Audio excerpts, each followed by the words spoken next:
এক সবুজ শ্যামল বিশাল জঙ্গলে সকালের আলো ছড়িয়ে পড়েছে। পাখিরা চিঁচি করছে আর হাওয়ায় ফুলের সুবাস। এই জঙ্গলে বাস করে শিয়ালচন্দ্র, এক বুদ্ধিমান কিন্তু ধূর্ত শিয়াল।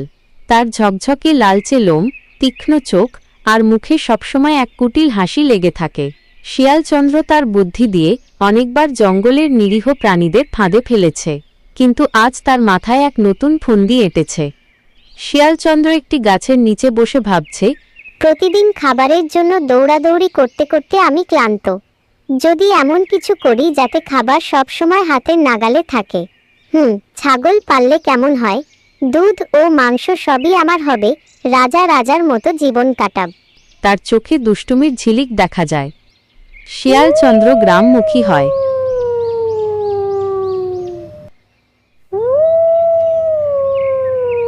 রাস্তার পাশে এক ছোট গ্রামে গোবিন্দ নামের একজন ছাগল পালক থাকেন।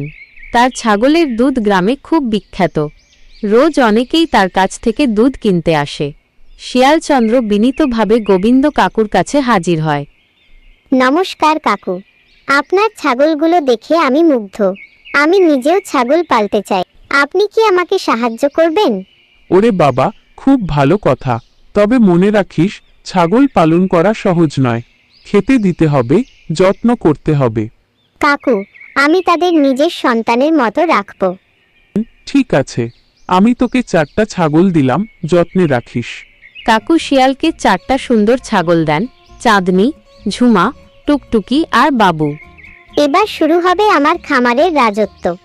জঙ্গলের ভেতর ফাঁকা জমিতে বাঁশের বেড়া দিয়ে শিয়াল একটি খামার বানায়। প্রথম কয়েকদিন সে সত্যিই ছাগলদের খুব যত্ন নেয়। ঘাস এনে দেয়, জল খাওয়ায়। ছাগল আমার প্রাণের ধন, দুধে মাখা সাদা মন। ছাগলরা সুখে খেলাধুলা করে আর প্রচুর দুধ দেয়। কি দয়ালু শিয়াল, আমাদের দুধও খায় না, শুধু যত্ন করে। আমরা সত্যিই খুব ভাগ্যবতী। শিয়ালের খামার দেখে জঙ্গলের অন্য পশুরাও অবাক। সবার মুখে মুখে তার প্রশংসা, শিয়ালচন্দ্র নাকি ছাগল খামারই হয়েছে। কিছুদিন পর শিয়ালের লোভ আবার মাথাচাড়া দিয়ে ওঠে। আমি তো খামারি, ছাগলগুলো আমারই।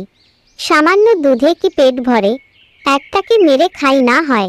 সেই রাতেই সে ছোট্ট বাবুকে মেরে ফেলে। মাংস খেয়ে হাড়গুলো মাটিতে পুঁতে রাখে।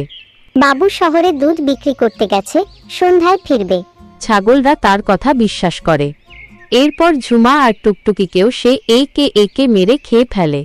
শেষে রইল শুধু বুদ্ধিমান চাঁদনি। চাঁদনি শিয়ালের ফন্দি বুঝতে পারে। সে ভাবে, যদি কিছু না করি তাহলে আমিও মরব।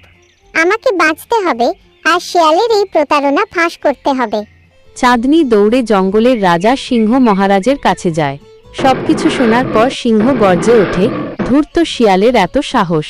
কাল সকালে আমি খামারে যাব। পরের দিন সকালে শিয়াল চাঁদনিকে মারার প্রস্তুতি নিচ্ছিল। হঠাৎই সিংহ হাজির হয়। শিয়াল, ছাগলদের সাথে প্রতারণা করেছিস, এত লোভ। মহারাজ, আমি ভুল করেছি, আমাকে মাফ করুন। ঠিক আছে, তোকে মৃত্যুদণ্ড দেব না। তবে শাস্তি হিসেবে তুই আজীবন ছাগলদের যত্ন নিবি, কখনো তাদের ক্ষতি করবি না, আর জঙ্গলের সবাইকে দুধ সরবরাহ করবি। শিয়াল রাজি হয়ে যায়। সেই দিন থেকে সে সত্যিকারের খামারি হয়ে ওঠে। চাঁদনি ও নতুন ছাগলদের নিয়ে সে একটি বড় খামার বানায়। দুধ বিক্রি করে জঙ্গলের সবাইকে সাহায্য করে। এই গল্প থেকে আমরা শিখলাম যে লোভ করলে সর্বনাশ হয়, সৎ পথে চললে সম্মান ও শান্তি দুটোই পাওয়া যায়। শিয়ালচন্দ্রও বদলে গেল আর সবাই তাকে সম্মান করতে লাগলো।